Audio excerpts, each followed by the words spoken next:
પૈસા, સાકર, દૂધ અને ચાની ભૂકી પછી જે પૈસા બચેલા છે ને એ છે. અને સાહેબ, આ રસીદ. લાઇટનું બિલ પણ ભરાઈ ગયું છે. ગુલાબ, કિંજલબેન, તમે અહીંયા શું કરી રહ્યા છો? તમને ડોક્ટરે આરામ કરવાનું કહ્યું છે ને? હા બાપા હા, પણ આ તો તારો અવાજ સાંભળો ને તેમ થયું કે લાવ ને જઈને પૂછી આવું કે સ્પોર્ટ્સ ક્લબનું કેમ ચાલે છે. એ બધું બરાબર ચાલે છે. તમે ઉપર જઈને આરામ કરો, નહીતર અમે તમને નથી ઓળખતા. પપ્પા જોયા મોટા સાહેબના રોબ મને ધમકી આપી રહ્યો છે, એ પણ તમારી સામે.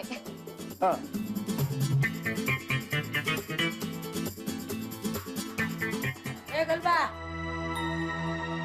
કા એનો ધમકાવસ મારી છોડીને? આ મારી હામું જોઈને વાત કર, તને પૂછું છું. તે પછી દઉં એક ઊંધા હાથની કાન નીચે. જા હાલતી નોતા કામે લાગ. મારી છોડી હારે બેહીને ના ખબર અંતર તો પૂછું. ના બેટા, કેવું છે તને? હવે સારું છે ને? હા બા, એટલે જ તો દાદરો ઉતરીને નીચે આવી. ને હવે આવી જ છો તો મોરયો ખાઈને ઉપર તારી રૂમમાં જજે, તારા માટે ખાસ બનાવ્યો છે. તે મીરા બહુ મોરયામાં મીઠું મીઠું તો નાખ્યું ને? ના ના, એટલે પૂછવું પડે છે કે માંદી છે કરીને દયા ખાવામાં ભૂલી તો નથી ગયા ને? કે હજુ એનું જયા પાર્વતીનું વ્રત પૈતું નથી? હા બા, મને યાદ છે. અને કદાચ હું ભૂલી જાઉં ને તો કિંજલ ભૂલે એમાંની નથી. લે, તે ઈ તો હારું જ છે ને કા? આ છે ને જયા પાર્વતીનું વ્રત આ વરનું, ઈ સેજલ અને કિંજલ માટે છેલ્લા જ છે. પછી ઉજવણું ક્યાં આપણા માથાનો દુખાવો જ કા? અરે એકવાર સાસરે વળાવી દે ને એટલે ટાઢા પાણીએ ખસ ગઈ.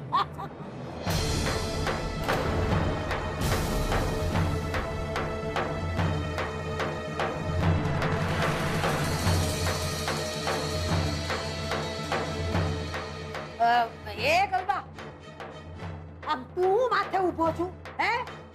તારે કામ કરને હાલતી નહોતા. ગીધડાની જેમ માથે જ ભયમાં કરસ.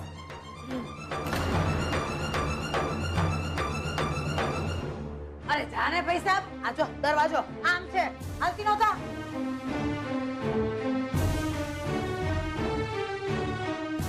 ઓહો, ભારે બરો છે બાપા, આને તો ભારે બરો. આ મીરા બહુ આવો બેહો, મારે તમારી હારે બહુ મહત્વની વાત કરવાની. જાઓ મીરા બહુ, આજે હું જે છોકરીની હગાઈમાં ગઈ હતી ને, ઓલી મૃદુલાની દીકરી, એનું હારું મુંબઈમાં છે.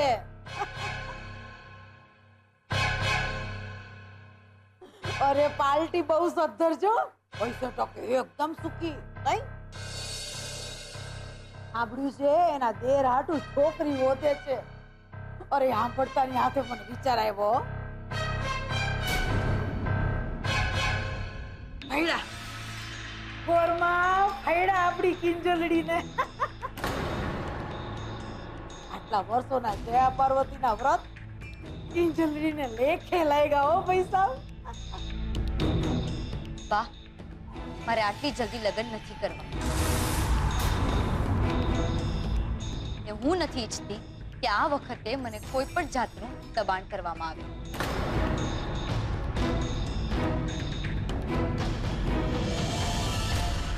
અરે અરે આમાં દબાણની ક્યાં વાત આવી? અરે આજની તો કાલ પરણવાનું તો છે જ ને છોડીને. મીરા વહુ, સમજાવો આને, ફોલાવી પટાવીને એના ભેજામાં ઉતારો. કે લક્ષ્મી ચાંદલો કરવા આવે ને ત્યારે ડાચું ધોવા ન જવાય. આમાં હું શું સમજાવું બા? આમ પણ સુશાંત વખતની ઉતાવળનું પરિણામ તો બિચારી ભોગવી જ રહી છે ને. તો દૂધના દાજેલા છાશ ફૂકી ફૂકીને પીવે, એમાં ખોટું શું છે? લે બોલો,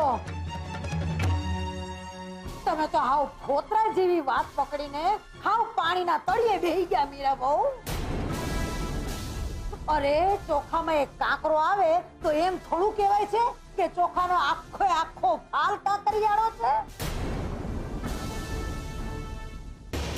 લે બોલો, આય વઈ ગઈ. મોહન, તને શું લાગે છે? મારો મત કિંજલથી જુદો નથી.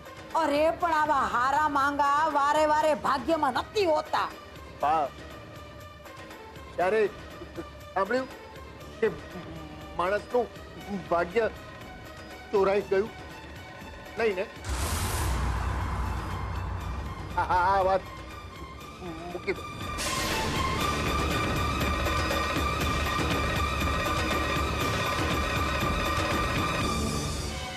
કપાળ જવા દો મૂર્ખા. તારી કિંજલડી જ તો મારા રાહુલના માર્ગનો કાંટો છે. એને ઠેકાણે પાડ્યા વગર હું જપવાની નથી અને અહીંથી જવાની નથી. પછી તો અક્ષય સરનું મોઢું આમ ખુલ્લું ને ખુલ્લું રહી ગયું. પૂછ કેમ? કારણ કે બીજલ ભટ્ટે સ્વાતિ શાને હરાવી નાખી. તાલિયા. કિંજલ, બા ઉપર આવી જાય એના પહેલા મારે તારી સાથે એક ઇમ્પોર્ટન્ટ વાત કરવી છે. સેજલ દીદી, મારે પણ તમને એક બહુ ઇમ્પોર્ટન્ટ વાત કરવી છે. બીજલ, મારી વાત વધારે ઇમ્પોર્ટન્ટ છે. અરે જો સાંભળ કિંજલ, ઉત્કર્ષ તને સોરી કહેવા માટે તૈયાર છે, પણ એની એક શરત છે. તારે પણ એને સોરી કહેવું પડશે. અરે વાહ, કિંજલ શું કરવાને સોરી કે ભાઈ? બીજલ, હું કિંજલ સાથે વાત કરી રહી છું ને. બોલ કિંજલ, હું રૂપેશને ફોન કરું અને એને કહું કે ઉત્કર્ષને લઈને આવી શકે છે? ના, જરાય નહીં. બરાબર ને Kinjal? Will you shut up Bijal?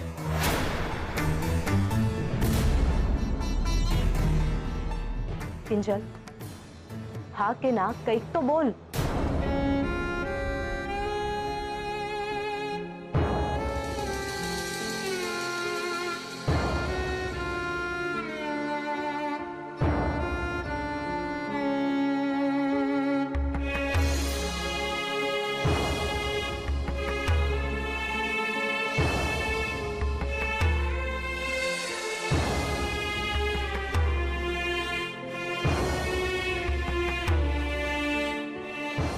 સારું, હું રૂપેશને ફોન કરી દઉં છું અને એને કહું છું કે એ ઉત્કર્ષને લઈને આવી શકે છે.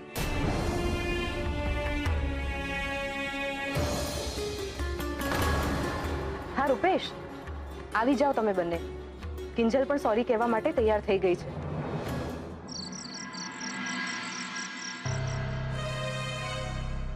મમ્મી, અમે જઈને આવીએ છીએ. સેજલ સાથે વાત થઈ ગઈ છે. હા હા, સાચવીને જજો. હા ઓકે. તમારા ઈશારાઓ મને સમજાય છે. બંને જણા કિંજલને સોરી કહેવા જાઓ છો ને? ચાલ ઉત્કર્ષ, આપણને મોડું થાય છે. ઓ શાંતિદૂત, અહીંયા આવો, અહીંયા આવો, અહીં આવો બંને જણા.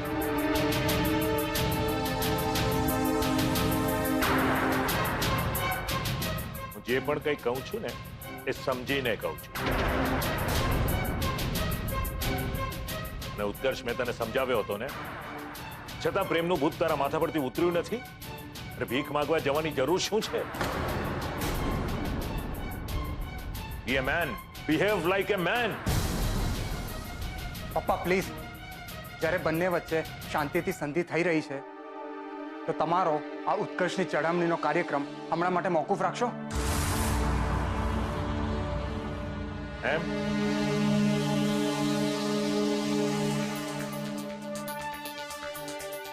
તું શું તારી જાતને કૃષ્ણ ભગવાન સમજે છે? સંધિ કરાવવા નીકળ્યો છે